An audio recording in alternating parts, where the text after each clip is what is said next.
জামায়াতে ইসলামীর সঙ্গে নির্বাচনী জোটের প্রতিবাদে জাতীয় নাগরিক পার্টি এনসিপি থেকে পদত্যাগ করে বিএনপিতে যোগ দিয়েছেন খাগড়াছড়ি জেলা কমিটির সাংগঠনিক সম্পাদক বিপ্লব ত্রিপুরা সহ ৩ শতাধিক নেতাকর্মী। সোমবার ৫ জানুয়ারি বিকেলে খাগড়াছড়ি জেলা বিএনপির দলীয় কার্যালয়ে এক অনুষ্ঠানের মাধ্যমে তারা বিএনপিতে যোগ দেন।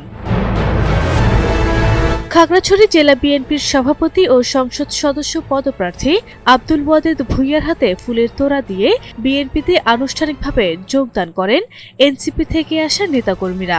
যোগদানকারীদের মধ্যে জেলা কমিটি ছাড়াও দীঘানালা ও সদর উপজেলা কমিটির বিভিন্ন পদের ২১ জন নেতা রয়েছে।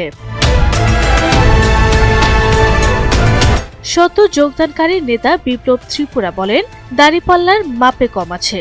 পাহাড়ি জাতিগোষ্ঠীর দাড়িপাল্লার কিছু বোঝে না। বিশেষ করে জামায়াতের সঙ্গে করা এই নির্বাচনী জোট আমরা মেনে নিতে পারিনি। তাই নীতিগত জায়গা থেকে পদত্যাগ করে ৩ শতাধিক কর্মী নিয়ে বিএনপিতে যোগ দিয়েছি। তিনি আগামীতে পার্বত্য চট্টগ্রামের মানুষের ভাগ্য উন্নয়নে বিএনপির পতাকা তলে কাজ করার প্রতিশ্রুতি ব্যক্ত করেন। খাগড়াছড়ি জেলা বিএনপির সভাপতি ও সংসদ সদস্য পদপ্রার্থী আব্দুল ওয়াদেদ ভূঁইয়া বলেন, ৩০টি আসনের বিনিময়ে এনসিপি আজ স্বাধীনতা বিরোধীদের সাথে হাত মিলিয়েছে। যারা ৭১ মানে না, বাংলাদেশের স্বাধীনতা মানে না, তারা কোন মুখে নির্বাচন করতে আসে?